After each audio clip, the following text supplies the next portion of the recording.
Uh, Relationship with money. Money is a very strange phenomenon. First of all, when you look at the dollar bill itself, a lot of people lend power to the dollar bill itself, the physical bill. And the physical bill has no power. It's essentially a piece of paper. It represents your energy. The more energy you expend, the more of those pieces of paper you have. But a lot of people get confused about the power of the bill itself. It has no power. Money, in my opinion, is just an energy field. It's a field of energy, meaning not the bill, but wealth itself is a field of energy, and it's got its own language. And it's good to talk about some of the language that the energy field of money understands. Number one, fear and anxiety come from a very low frequency. So whenever we're in fear of no money, we constrict. And also vibrationally, the ancient Vedas of yoga talk all about vibrations, energies, and waves. Books like the Shiva Sutras, Bhagavad Gita, there's a lot of mention of vibrations and waves and energy. And therefore, fear and anxiety are very low frequency vibrations. On the other side of the spectrum is love, for example, or the opposite of no fear. These are high vibrating fields. So when we talk about money, you should hone in on some emotions that are very counter to money. For example, guilt. If you had a father who was a farmer, worked all of his life in Iowa, and the most he ever made in 10 years was $30,000. Now you're a venture capitalist and you make $3 million within 7 minutes. You may be having a lot of guilt because your family never made the kind of money that you did. So then if you're totally in love with your dad, you might fall into this guilt thing. I have a student internationally. The father is a bulldozer driver, and this man is making a lot of money on foreign exchange trade. And then every time he goes home, he starts doing bad trades. Because the father, the maximum he ever made was like $30,000 in 1 year, right before he died. So whenever this guy goes home, he starts to make mistakes financially because he looks at the father's picture all worn out behind the bulldozer, and he gets into this guilt thing. So guilt is one. Another one is shame. Should I feel ashamed? I had a feeling about this. About 2 months ago, they invited me to India. An oil company in India invited me to do a stress management program. And they sent me a business class ticket.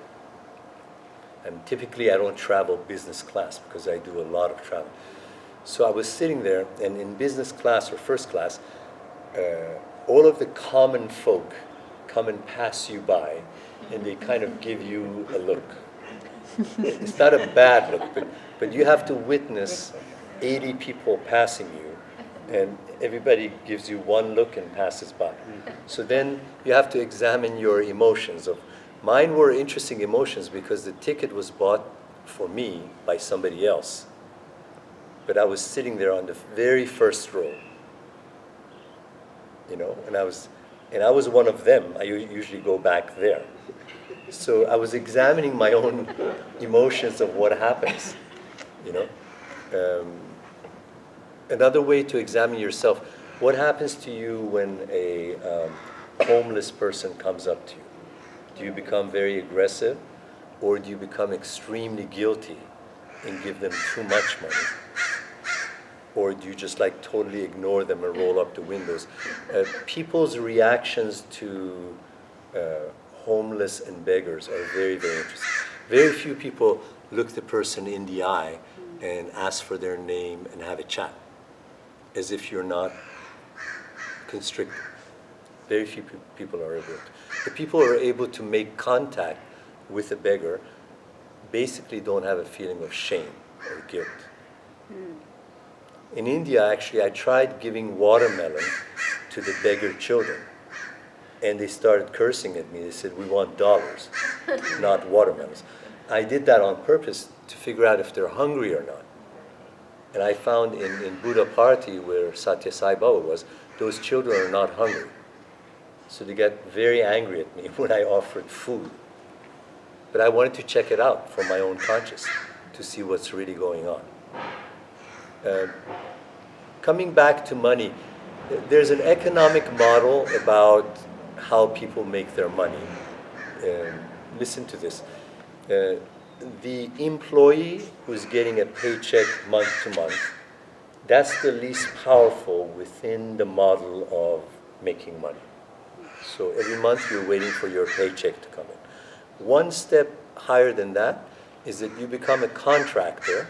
Let's say you have a hair salon, but you rent out 4 of your stylist chairs to 4 other stylists, and they pay you a commission on using your chairs.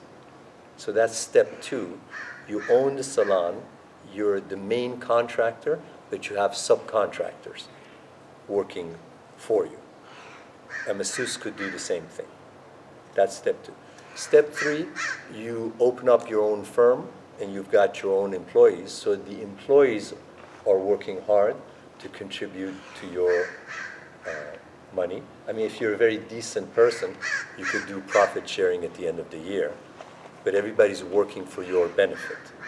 That's step 3 in the model. Step 4 is the highest of all. You're buying and selling companies.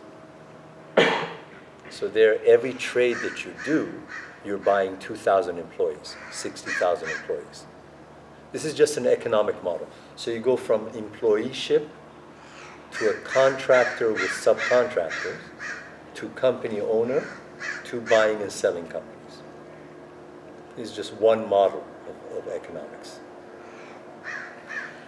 When it comes to money, the best thing you can achieve is to be in your Dharma, which is your preferred activity, and your main focus is on the activity that you love. So let's think about what are some of the symptoms of you having found the activity that most suits your nature. Let's ask some questions. Which is the activity during which you lose all fear and anxiety? In other words, you're so engrossed in the activity itself that fear and anxiety leave you. For me, it's writing. When I have a pen in my hand, there's zero anxiety about anything. I'm totally into the activity. Another thing, which activity would you do for 3 months without any pay and still really be enjoying yourself? 3, which activity causes you to fall many, many times, meaning symbolically, you fall many times, you've got your bloody knees, meaning you've got a rejection, you tried something and it failed, but you get back up again and try again. If you do that in a particular activity, be sure that you love that activity. In other words, no amount of rejection, no amount of falling down will discourage you. That's another sign of your Dharma. Another sign, which activity makes you a kinder person? If you're really in love with the activity that you do, during that activity you become a kinder person. It's unbelievable how forgiving you can become during that activity. These are some things to ask. Another, which activity allows the passage of time to totally disappear? You lose track of time very easily. This is called Dharma in India. Dharma is the activity most suited to your nature and God-given talents. Actually, within this world, there are very few people working within their Dharma.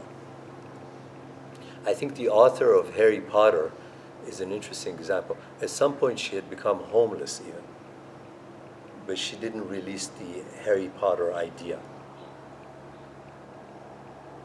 And then she's also interesting because at the height of her power, when Hollywood was courting her, she said, I have a child to raise.